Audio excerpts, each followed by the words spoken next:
Hello, everyone. I'm here today to talk about the new moon in Virgo that happens on September 17th of 2020.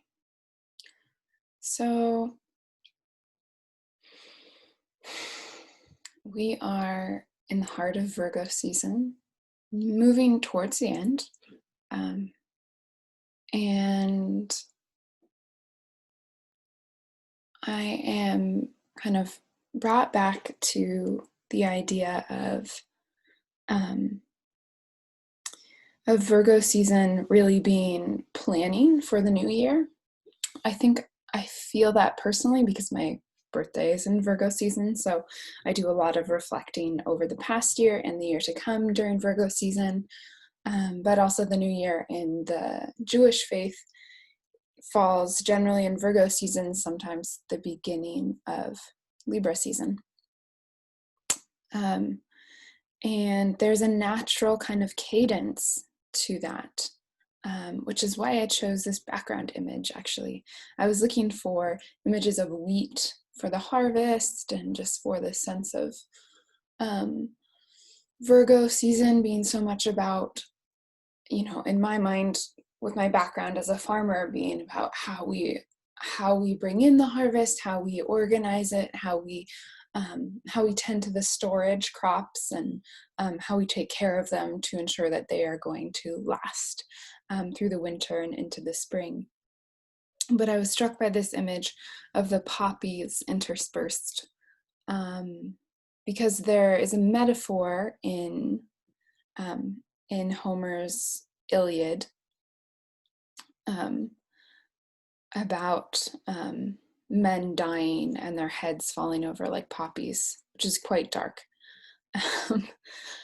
But as we turn towards the fall and start feeling some of that coolness and some of that darkness come in, I think it's really relevant, especially this year with this Mars retrograde that's rather aggressive and dark. And I think that we'll feel that. And I think we are feeling that, being kind of in this state of crisis. And there's a way in which during Leo season, we kind of that, or during kind of the masculine seasons, so the air signs and the fire signs, when the sun is in that sign, we are kind of more outward about it. And then when the sun moves through the water signs and the earth signs, the feminine signs, kind of more inward, and receiving kind of the weight of what's happening. And Virgo, I kind of see Virgo at the loom, kind of weaving all of these pieces together. But to weave takes a lot of preparation. You have to harvest wool, you have to clean it, you have to card it, you have to spin it, and that kind of has Virgo's patience and meticulous handwork to it. And so trying to understand everything that's happening to us with this kind of patient combing out, getting all of the burrs out of the wool, washing to get those stinky oils. And I picture this happening kind of in silence, which feels like a Virgo new moon. In silence. I think Virgo, the archetype of Virgo, opens us to humility. And I think that humility probably doesn't get enough airtime, partially because it's not going to take it for itself. There's a way in which, when we're all standing on our soapboxes about our perspective, and I think on both sides of the political spectrum, it's this sense of constant outrage. And outrage fuels a sense of self-righteousness, which actually shuts us down. Outrage limits compromise.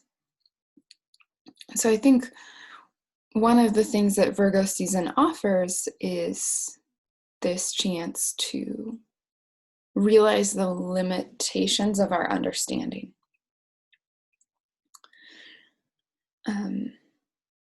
And realize that we, whatever we are, kind of in that sense of Leo, that huge exaltation of who we are a piece of the whole. And we may understand some things, but we don't understand everything. And that actually it's not our job to, and we're not responsible to understand everything. We just have to do our part. And part of the work of Virgo is understanding what our part is, where we can best serve. And right, the paradox within that is that we find our wholeness when we serve that which is beyond us. We find our sense of ourself that's steady and has some grace moving forward. So new moons shift us into these times of new beginnings. So if you're looking for a kind of beginning, the place to meditate on, the place to open yourself to receive the insights around what that part of your life might be calling for, is wherever Virgo falls in your chart. If you're using whole sign houses, that'll just be the house. If you are not, that'll be wherever 25 degrees of Virgo falls in your chart. For me, that is my 8th house. I use whole sign houses, and Virgo falls in my entire 8th house. This new moon actually takes place on my natal moon, which is at 23 degrees of Virgo. And I have both my sun and my moon in the 8th house. And the 8th house has to do with karmic debts to others, with power dynamics, with literal debts, with inheritance. And so this year, I have a new moon that occurs on my moon next week. And then actually just before my birthday next year, I have a new moon that will occur on my sun. And so what I'm working on is creating new paths of behavior, or trying to create new habits around my sense of what I owe others and my sense of collaboration with others. So that's just an example. Obviously, unless you're an Aquarius rising, Virgo will fall in a different house. But the thing to know about that house is that it can be characterized, that area of life can be characterized by a sense of kind of obsession or worry or concern, depending on the condition of where Mercury is and which house that falls in, and obviously other things about your chart. You can leave comments on the video and let me know where Virgo falls in your chart and kind of how you're feeling that. Also, if you are in a annular profected year where you're either under the rulership of the moon or of Mercury, these are all things that can make a Virgo new moon more significant for you. So if you've listened to these videos before, you know that I don't think on the new moon you should sit down and write the things that you want, but more that you should kind of relax your psychic boundaries, spend some time in meditation, really listening. So listening to the deep parts of yourself that are calling for newness, rather than prescribing from the top of your mind down. The new moon is a more feminine time, and feminine energy is receptive. So you can listen to kind of what your life dreams for you. And that's part of having the humility to realize that we don't understand everything. We don't know everything. We don't actually know what's best for us. In some situations we do. We have some stunning moments of clarity, and I'm not arguing with those at all. But often those moments of clarity do not come from our mind, from trying to understand, but from being open and receptive.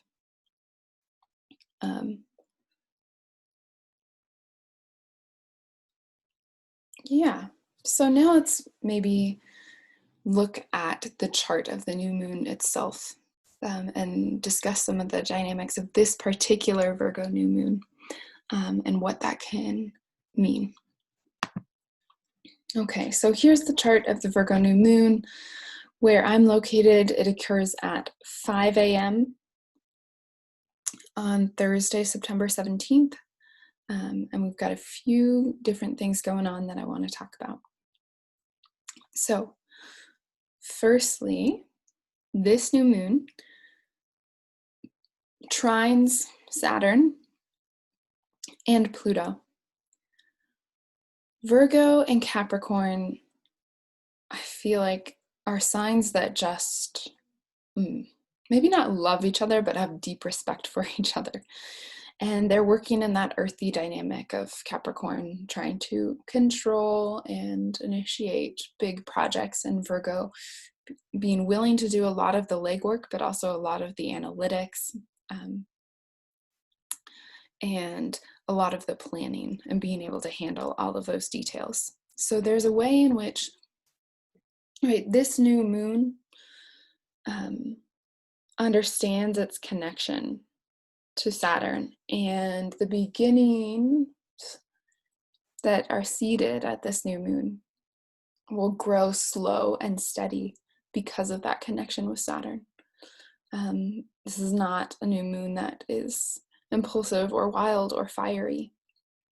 It is a new moon that is grounded and earthy and slow. So this beginning is slow. Wherever this occurs in your chart, you can expect slow and steady growth. It has that connection with Saturn, which is also, things are grounded and reasonable and practical. So you can trust that. The trine to Pluto can also make them seem kind of beyond you. So, right, so this would be a great time to initiate a practice that either, donates to causes in which you believe, or just kind of participates in something that will outlast you. Or that, goes beyond the frame of your ego or the span of your life. And sometimes that means letting go as well. The other thing about this new moon is that it is square to the nodal axis. So we have the nodes at 24.5 degrees of Sagittarius and Gemini, and this new moon taking place at 25 degrees of Virgo squares that. So when we have lunations that square the nodal axis, there's kind of a crisis in the story that we are writing as a collective. So there's the potential for a turning point. Now, we're probably not going to see that turning point because it's a new moon for some time. The new moon is also bending towards the south node. So it's slightly inclined towards the south node, which means that we are involved in rewriting some kind of the past, and reworking some assumption of the past. And so you can look at that personally, or you can look at that collectively. You can look at wherever Sagittarius falls in your chart and kind of start examining the patterns of thoughts or behaviors or stories that you tell yourself about that area of your life, because it's time to shed some of those. And the eclipses will help with that. So eclipse season that happens in late November and December of this year will help with some of that. And actually, I think we have an eclipse right at around 23, 24 degrees of Sagittarius. Yeah, 23 degrees. So that might be, where we start releasing these. And that happens on December 14th, releasing some of these stories. But we get a hint at what stories need to be released, because Virgo is saying there's some tension,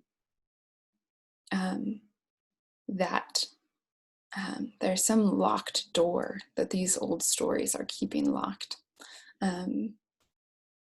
And if we want to move forward in a steady way with Saturn, we need to reconcile ourselves with what is no longer useful in those stories. We need to begin to consciously dismantle them, which is a good phrase for Virgo, consciously dismantling. That's what analysis is.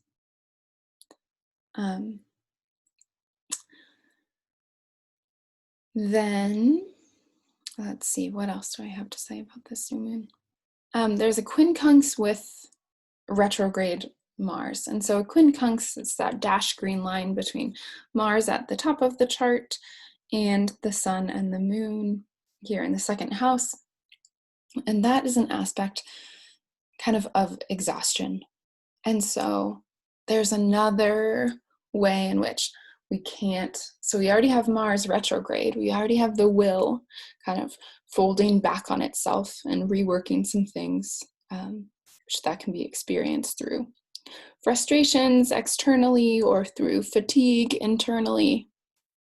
But part of the tension of this new moon is that quincunx with Mars retrograde and having a beginning of something without having the energy to create a beginning. So we've got Mars, our initiator, of humbly, or maybe not humbly yet, but the potential of being humbled, moving backwards. And so we don't have quite that oomph, but sometimes the review and the work is the beginning of moving forward. So like with therapy, for instance, the beginning of therapy is generally a look backward. And so sometimes you have to rework something or re-examine something in order to move forward in a place in your life. And so this can be a time for that. It's time to go back in order to go forward. And that might be frustrating, depending on how you hold the Marsy archetype in your life. But pressing on blindly will not get you the result that you want. So that's something to know. Okay. So